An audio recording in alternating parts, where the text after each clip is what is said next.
rotate to one side to expose the vertebra. And then, what you're going to do is you top. Clear? So you top it here. Mahirap i-elicit nito. Dahil ako may mga muscle spasm. Mahirap. Para lang ma-check mo kung may radiating pain doon sa pasyente. So if there's tingling sensation, the nerve is damaged. Panapansin ninyo ang daming T-nails. Top Tingnan sa lagi. elbow, tingnan sa the wrist, tingnan sa the ankle, tingnan sa the neck. No? Okay, ito na yung mahirap. No? We'll now proceed with the neural dynamic testing or upper limb neural dynamic test or upper limb tension test. That is your ULPT test. This special test is a very good special test kasi it will check specific nerves. Kunwari, may pasyente kayo, carpal tunnel syndrome. Pero yung carpal tunnel syndrome niya daw, pumapanik na hanggang forearm. O, normal ba yun?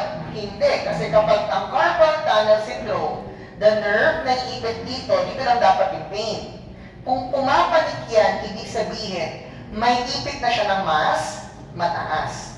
Double So, crush. kunwari may pasyente dati ako na masakit ang leeg, may carpal tunnel. Na-correlate na naiipit yung median nerve at the neck at the hand. So, paano mo siya ngayon madodouble check kung totoo? You perform your ULPT test. The ULPT, apat yan. No? At iba-iba yung maneuver depende sa nerve na ititest nyo. Ano? So, higa ka na. Doon ka magpulo.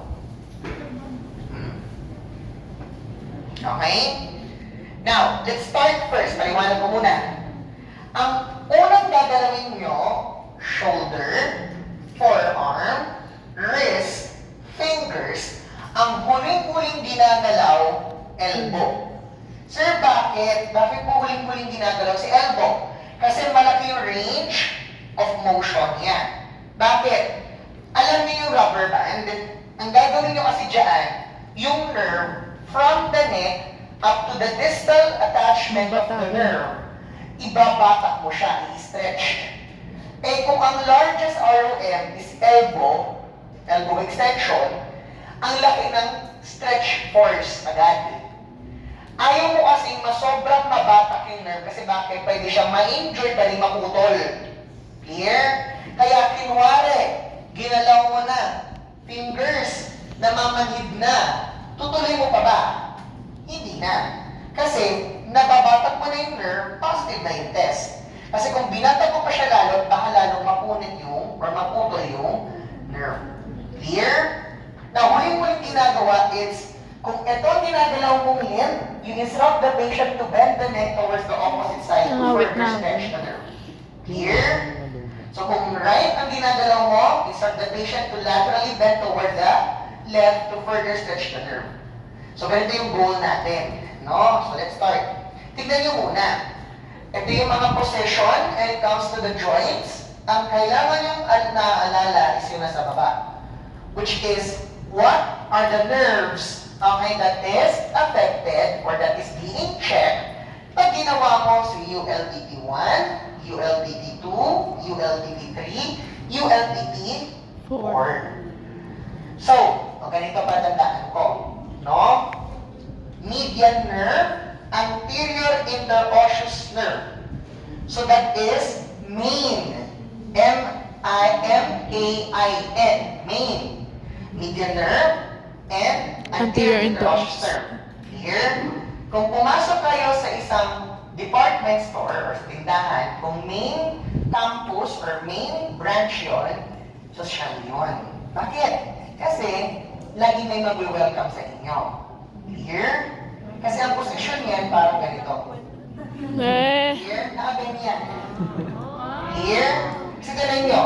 There is shoulder depression. Good morning, ma'am. There is elbow extension. There is supination. There is wrist extension, finger extension, abducted to 120 lateral bend. So, welcome.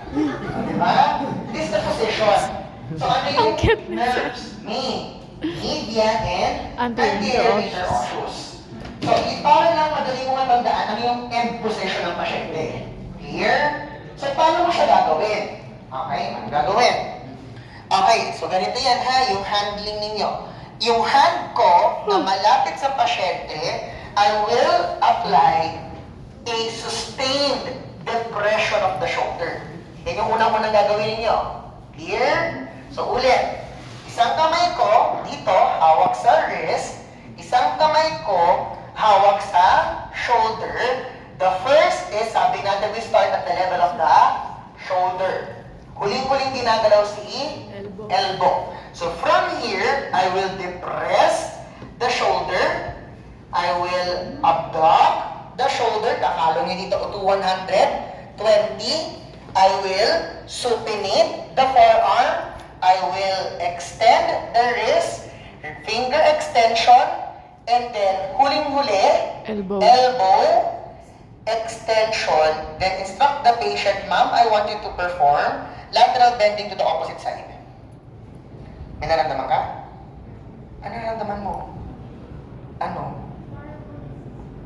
Stretch lang. Walang tusok-tusok. Or parang nangangalay. Oh, saan? Ayan na. Nag-stretch natin yung median nerve niya. Ay, may nararamdaman ka. Ibig sabihin, yung along the tracts of the median, maaari pa siyang wala pang sakit, pero nag-a-adhere na yung nerve. Lagot. Clear? Yun kasi pwede siyang ma-stretch na to prevent, no? Yun. Masakit ba to? Ano? Nangangalay? Ay! Baka may nagsisimula ng karpal mo, darling. Kaya nagpapositive ka ngayon sa special test. Naku! Kasi sisipag kasi ng mga PT. No? Next tayo. The next position is, kung pumasok kayo, nag-welcome, ano ba gawin sa inyo? Papaupuin ka. Okay? Kasi bakit? Parang babae pala yung bisita natin. So, welcome, ma'am. Okay, ma'am. Ma'am stands for the median nerve, the median, axillary, musculocutaneous. So, median, axillary, musculocutaneous, yung ganitong posisyon. So, paano yan? Let's check. There is shoulder depression this time, but an adduction of only 10 degrees.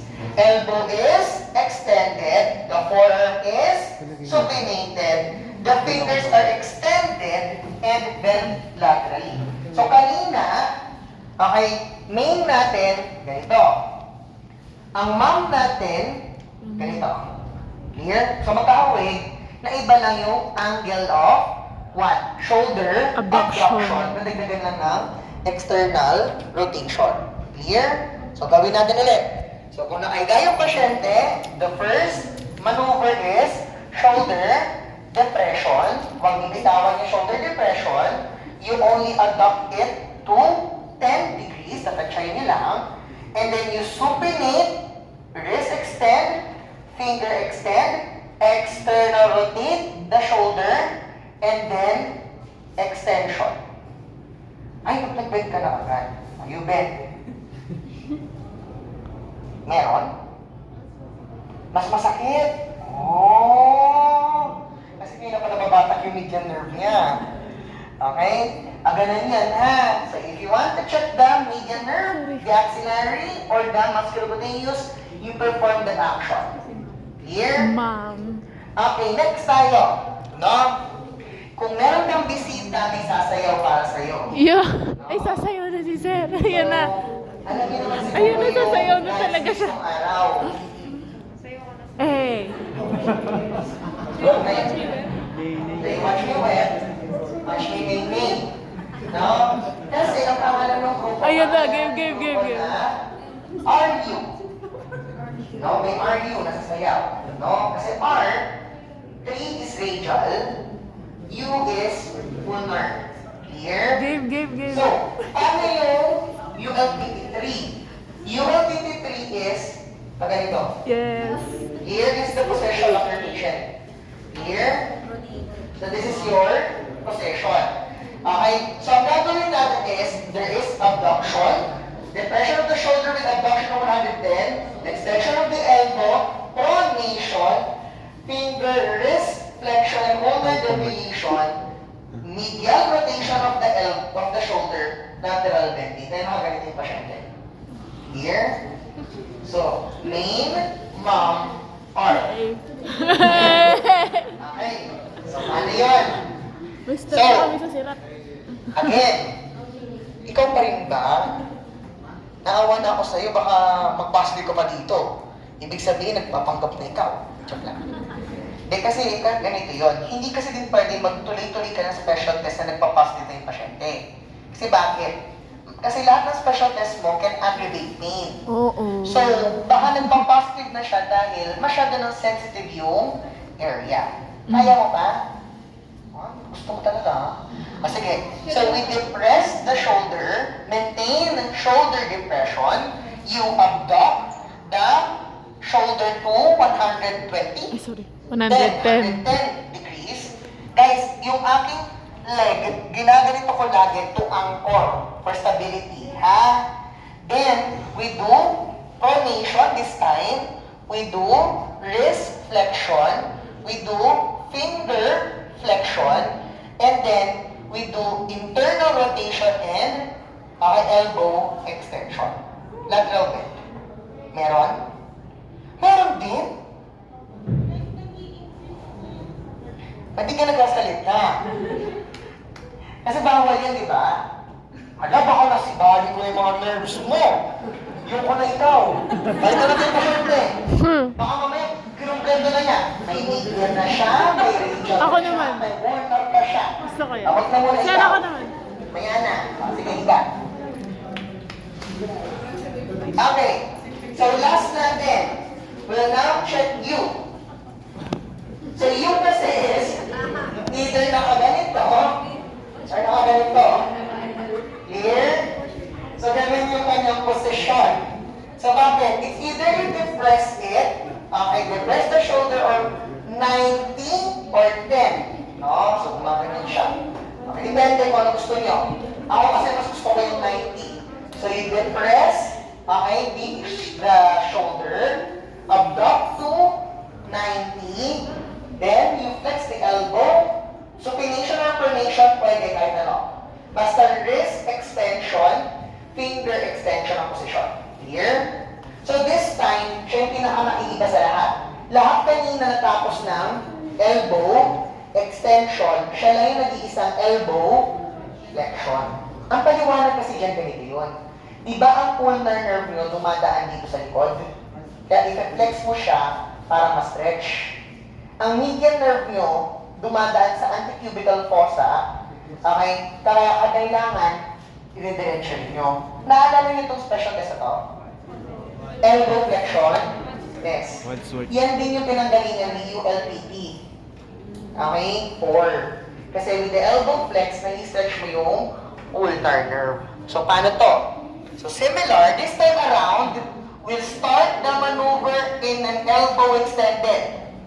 Di katulad kanina, lahat ng ginawa ko kay ma'am, naka-flex ang elbow agad. Tama? Dahil ang end position is flex elbow, I will start with an elbow extended. So, ang gagawin natin is, depression of the shoulder. When you depress the shoulder, we abduct it to 90. Ang tumutog yung elbow, yung shoulder mo. Okay, when you abduct it to 90, we will do wrist extension, finger extension, and then we perform shoulder flexion. Meron ka? Meron? Meron na? O hanggang dito lang siya. Ay, pareho kasi tayo. May ulnar nerve kami. Kaya hanggang dito lang siya. Masakit ako kasi gagawa ko pa dito, pero maya-maya ito sasakit na sa akin. Mamamanhid na yung dito ko. Konti.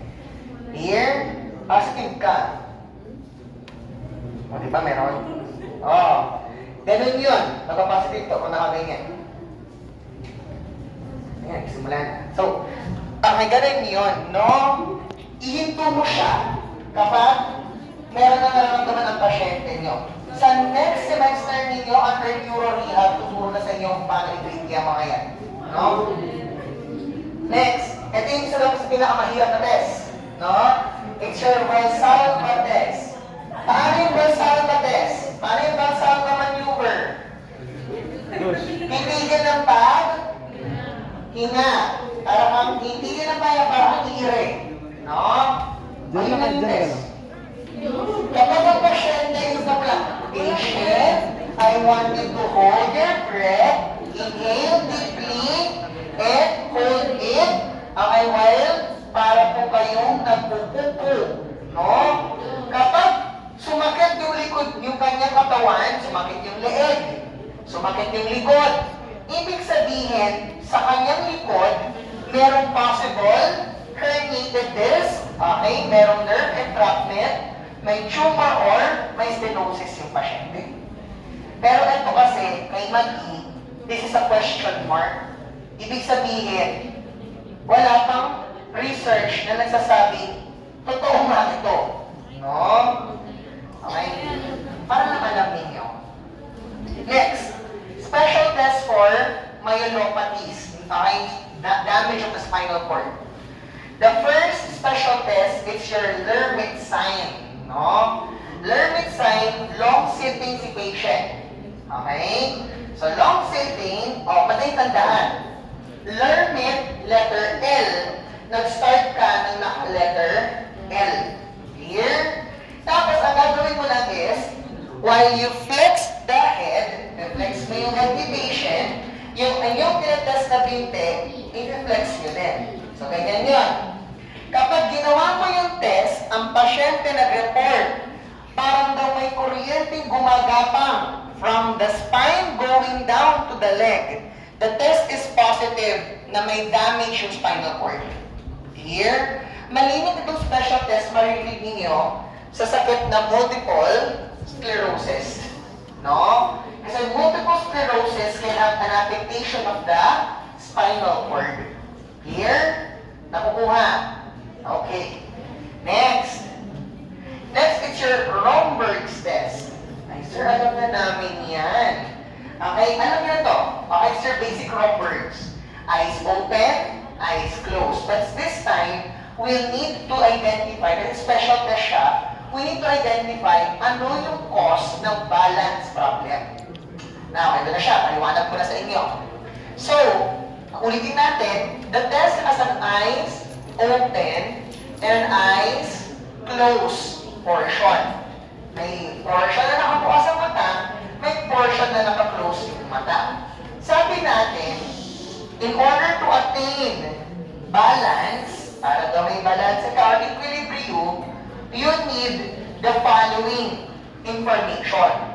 You need to have visual, you need to have proprioception, you need to have vestibular. Cerebellar. Okay, inputs. No?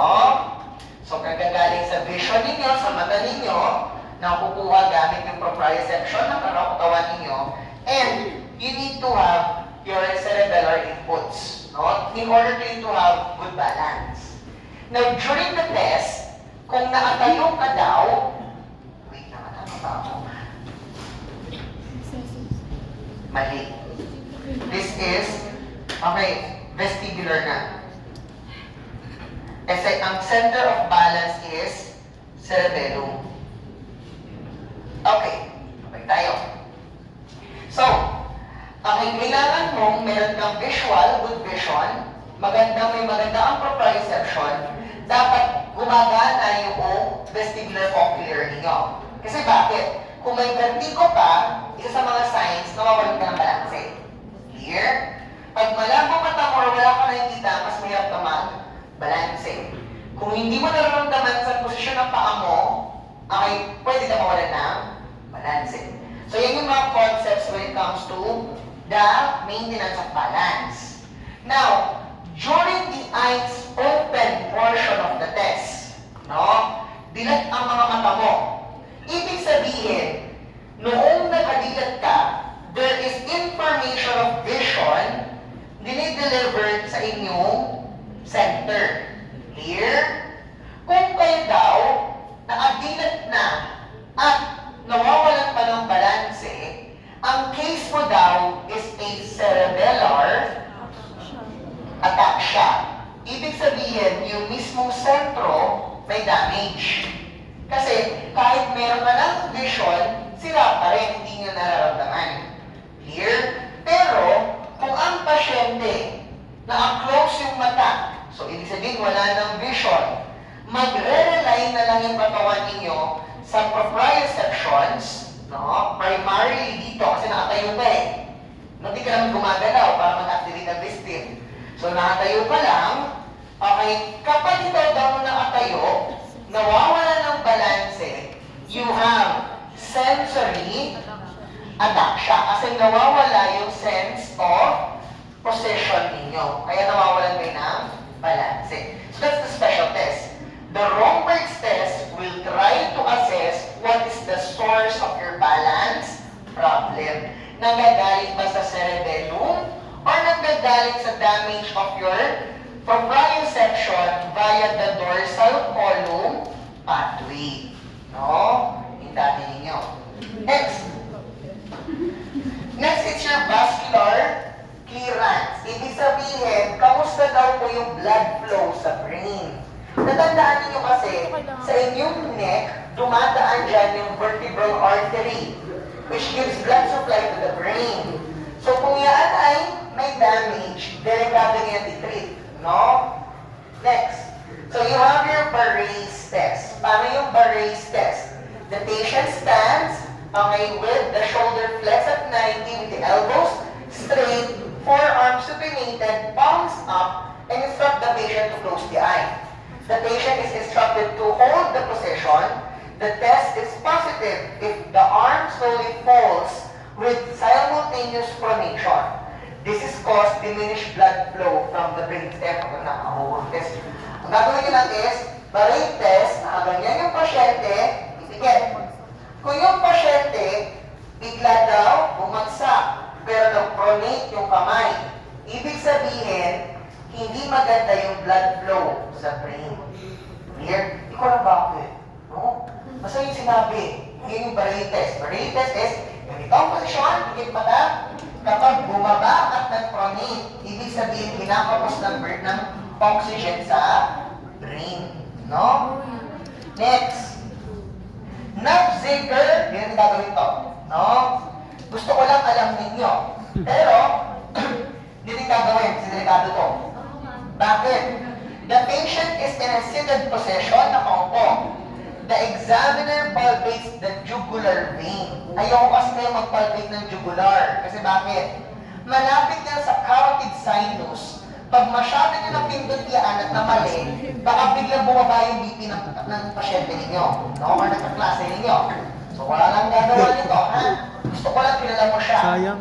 Tapos, abit din yung special test. Biro mo naman, yung malaking blood vessel na yun, para sa utak mo, no, the venous return of the brain, iipitin mo daw ng 10 minutes. sabi mismo ng author, ha? 10 minutes. Ay tagi, pinahold na niya ng 30 seconds. Kung ang pasyente, okay, nag-report of pain, may pain, maaari daw may nerve damage. If there is lightheadedness or similar symptoms that occur with the compression, the test is terminated. Kapag ang pasyente na ihilo-hilo na, hinto mo na. Okay, pero kung ang pasyente na ginagawa mo nagkaka-reports of pain, meaning to say, merong nerve damage or meron daw space-occupying lesion, maaaring sa tumor, no? Ito yung pinaka-isa sa mga magandang special test na gagawin natin, no? This is your vertebral artery or the cervical quadrant test. So, paano ito? Okay? Madali lang siya kasi you want to know kung yung artery bang dumadaan dito, maayos pa. Kasi bakit? Ang pasyente ninyo, mag-undergo ng cervical traction. Yung cervical traction, yung hinahatak ng ulo. Di ba sabi natin kanina, the distraction test is a special test that will help you check kung yung pasyente ba pwedeng mag-traction. So ito yun. Ang pangit kasi sa traction is, minsan kapag binabatak niya, kung yung artery pangit, pwedeng maipit yung artery, hindi magdala ng blood sa brain. Ano mangyari sa pasyente? May matay. Clear? Mawawalan kasi ng oxygen sa brain, or worse, ma-stroke yung pasyente. No? So, to prevent that, bago kayo magganito, you perform the cervical vertebral artery test. So, paano yun?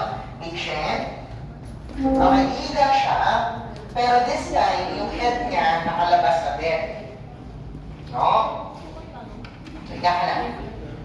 Okay, bakit ka pa, ha? Okay, ako kasi, ang ginagawa ko na, ayoko sabihin yung may maging handling. Ang higa ka na. Lagay mo yung kamay mo sa ulo ko. Okay? Lagay mo yung kamay, lagay mo yung ulo mo sa kamay ko. Okay, baba ka pa pa. Ay, agad ka pa pa. Move up. Baba ka. Yes, again, very good. Relax po. So, hawak-hawak yung head niya. What I'm gonna do is, I will extend the head. Relax lang. Okay, relax. And then, bend it to the one side. Check ko kung yung mata ba niya magdi-distampus. Ibig sabihin, kinakapos ng oxygen yun kasi nag-react na yung brain. Or, okay, nahihilo ba siya? Here. Then, I will try it again. Okay, neck extension. But take it to one side again to check naman yung next artery. Clear? Kapag nag-positive ang pasyente, sige ma'am, ibig sabihin, hindi ganun maganda yung vertebral artery niya, huwag niyo lang tuloy yung traction. Kasi delikado yun sa pasyente niyo. Okay? Next tayo. Next, special test to check if your patient had vertigo. No? May vertigo pa yung pasyente ninyo. So, we'll do the Dix half pipe maneuver. Lalaki na lang, ma'am. No? Kasi yung handling yan. Kaya sila. So, the Dix half pipe, kapag gagawin nyo to, okay, you always have a bucket near the plate. Bakit? Hindi kasi sumukay yung pasyente. Kaya ka lang. Ito ako kain lang niya. Sino ang pwedeng hindi susuka? Job! Josh! Kapulong! Kumain ka ba? Sayang naman yung ngiti mo, Josh. Ay, konti lang. Sige. Mahirap kasi kapag medyo malaki yung pasyente kasi ibibigay sa'yo yung bigat. Yun! Long sitting. Okay, long sitting. Ayan. Kapag minister ka po, kung saan yung head mo lalagpas sa plate. Yun, Josh. Ano sumobra? Pagkaya ka muna. Pati trunk mo nakadanggel na. Yan, okay, very good. Okay, correct taas. Okay, ang gagawin ninyo, kaya gusto kasi lalaki is, yung etong forearming weight ito ha, last semester, Diyos ko po. Online kasi, so online demo. Nag-practice sila. Nagulat ako yung kaklase naka-cervical strain. So, nag-spasm, nagnamaga yung buong, hindi namaga, nag-guard yung buong muscle dito kasi yung kaklase, ginawa ito, mali ang handling. Kesa nag-check kung may vertigo, ano nangyari? Na strain niya yung neck. No? So you listen carefully on how we do the maneuver. Okay, ang gagawin ninyo is, itong forearm ninyo, nakasandal sa likod ng pasyente to stabilize the spine. The other hand, itong forearm na to, pwede sa dibdib or wala sa dibdib. Here. Ang importante kasi, ito ay nandito sa likod. Kasi ang gagawin ninyo is, dito, bigla mo siyang hihiga. Here. Holy shit. So from this position, bigla mong, i-rotate, bigla mong ihiga, bigla mong i-extend. Tumina. Here. Go, Josh! Pwede siyang mag-fireworks dyan. No? Bastahan nakasmile yan. Bastahan makangiti ka. Ay, ganun nga. Okay?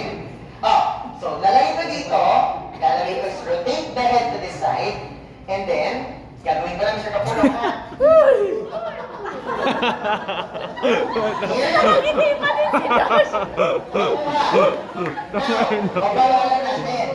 Okay? So, pag-rotate ko dito, bababa ko siya. Okay? And then, i-extend ko. Here. Pagbaba namin dito, titignan ko yung mata niya kung nag-stop. Ibig sabihin, sabihin noon, meron siyang benign paroxysmal vertigo. You check it on both sides.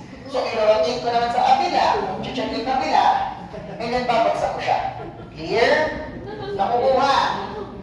Uy, kasi ang ginawa ng kaklase, nandito yung kamay. Ginanon, nung hiniga, syempre, ang bigat ng katawan, yung ulo na iiwan, nagaling yung ulo. Yun. Na-strain. Yung tuloy na papaktikas kami, yung yash, yung mismong pasyente niya, hindi na nakapag-prox. Kasi injured. No? Perfect. Hindi. Nakawala ng prox. Okay, next. Instability. Sige, sige na muna kami na. The instability test yung gagawin. Ayokong pagawa sa inyo.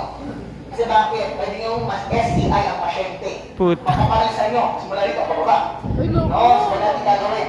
No? Gusto ko lang alam niyo siya. Kasi bakit? Itong first test, the lateral shear test, is a special test that will try to assess the stability of the atlantoaxial joint. Para alam ninyo na meron tayong special test for the atlantoaxial. Clear? So, ano yung special test? The lateral shear. Kung saan, yung kamay mo nakaganyan doon sa atlas and axis. And then, gagawin mo. Kasi kung di ka maingat, pag ginanon mo ba ma-fracture or mabali mo siya, yung spinal cord manipit, parang nasa pasyente mo from here down. Clear? Gusto ko lang alam niyo na may ganito. Pwede din gagawin. No? Lalo na itong isa. No? It's your sharp purser test. The sharp purser test, kasi naman nakalagay kay Magi. Ito kay Magi. With extreme caution. Okay, may exclamation pa kay Magi. Naka-bold din kay Magi. Ngayon, magandang gawin na to. Gusto ko lang alam niyo siya. Clear? The sharp purser test will assess your atlanto-occipital. Your axis. Okay? The subluxation of the atlas on the axis. Bakit? This is common. Ito ha. This is common, okay, for patients with Down syndrome. No? Malambot kasi yung ligament nila. The transverse ligament, mahina. So, ito yung special test na pwede mag-confirm, pero huwag na gawin. No? Kasi bukod sa Downs, yung Downs patient mo paralyzed na. No? So, wag na ituloy. So, paano ginagawa yan, sir? Okay.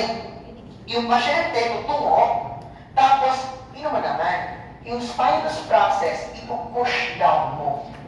Okay? The spinous process of the atlas is pushed down.